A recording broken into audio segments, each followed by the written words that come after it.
Era el 13 de julio de 1998. Le quiero decir que mis encuestas siguen dándome 3% más. Álvaro Noboa aún no aceptaba su primera derrota a la presidencia de la República del Ecuador, mientras Mahuad ya se hacía presidente. Pero ese 10 de agosto de 1998 en Ecuador no solo hubo nuevo gobierno, también rigió la nueva constitución. A un mes de sus funciones, el nuevo primer mandatario, preparado en Harvard para gobernar, devaluó el sucre en un 15%, acogió las exigencias del Fondo Monetario Internacional e incrementó las tarifas eléctricas, de combustible y gas. En el 98 se cede también al gobierno estadounidense la central de la base de Manta. La firma de la paz con Perú, de la que el presidente se ocupó personalmente, trajo cierta calma. Estamos ganando la paz. El acuerdo se selló el 26 de octubre de 1998 en Brasilia con esta imagen. Mahuad entregándole una cantimplora a Fujimori.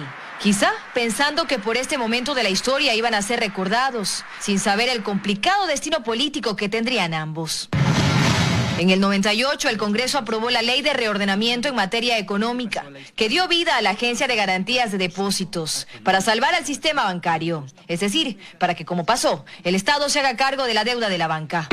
Finalmente, el 8 de marzo de 1998 llegó el feriado bancario. Hemos considerado necesario prolongar por un día el feriado bancario decretado hoy por la Junta Bancaria. El gobierno jamás va a incautar, jamás va a confiscar las cuentas de nadie. Algo que Mahuad no cumplió.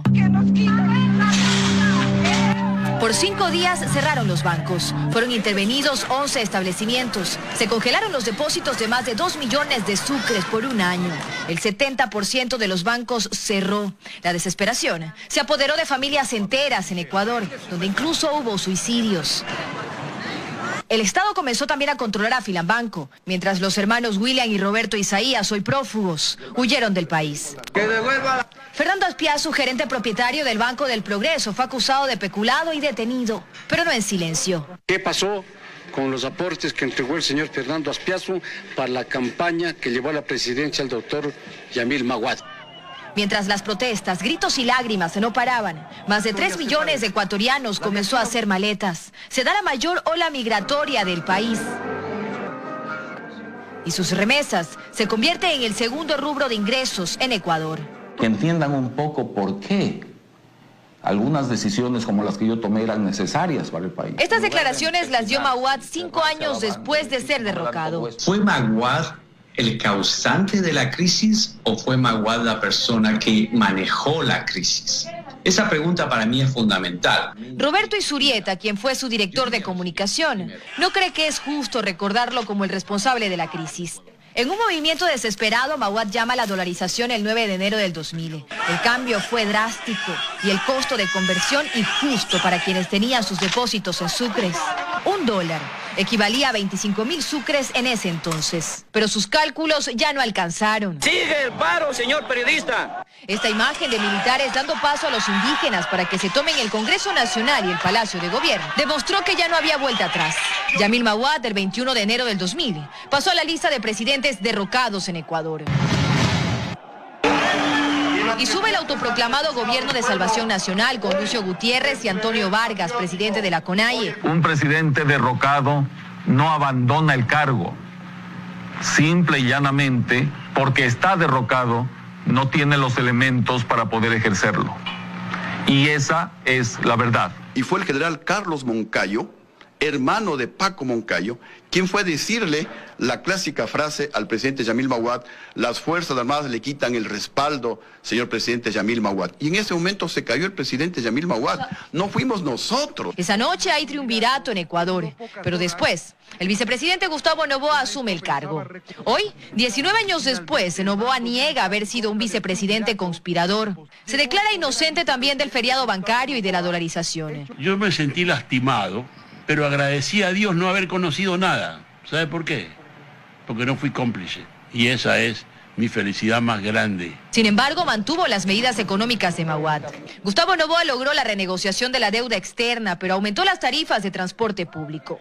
Se hablaba incluso de un aumento del IVA que finalmente no se dio. La presión por parte de movimientos indígenas fue más fuerte. Gustavo Noboa también intentó privatizar las compañías telefónicas y eléctricas. Pero pese a la presión económica y por la presión social, esto no se dio. Hoy se alegra, ¿por qué? Porque si no, hubieran dicho que eso había sido inmoral y yo estuviera capaz en la cárcel. Pero la historia de Gustavo Noboa no se cerró cuando dejó de ser presidente. Solo 6 meses después, estaba pidiendo asilo a República Dominicana. Fue acusado del pago ilegal de $48 millones de bonos globales de deuda externa del año 2000. En enero del 2013, Ecuador tiene ya nuevo presidente. Lucio Gutiérrez llega al poder con el apoyo de movimientos de izquierdas e indígenas, pero pronto observan ciertas contradicciones. Hace un pacto con el Partido Social Cristiano y firmó una carta de intención con el FMI. Hubo también aumento en el precio de los combustibles. En diciembre del 2004, convocó a una sesión del Congreso para renovar la Corte Suprema. Todos los magistrados fueron destituidos. Ya en el 2005, Guillermo Castro Daje y su Pichicorte anularon los juicios en contra de Abdalá Bucaram, Gustavo Noboa y Alberto Dajic. Abdalá vuelve a su patria. El retorno de Bucaram, los ofrecimientos incumplidos, además de las contradicciones de su gobierno, cultivaron aún más a un movimiento ciudadano que apareció en abril de 2004. Eso es lo que hacen estos forajidos. La multitud hace su reunión. Son los mejores. Pero el pueblo se ha aprendido, porque yo soy... Y se convierte en el primer movimiento ciudadano del país, que por primera vez no está encabezado por movimientos indígenas o de grupos militares. Y en medio de la multitud también se divisó por primera vez a Rafael Correa.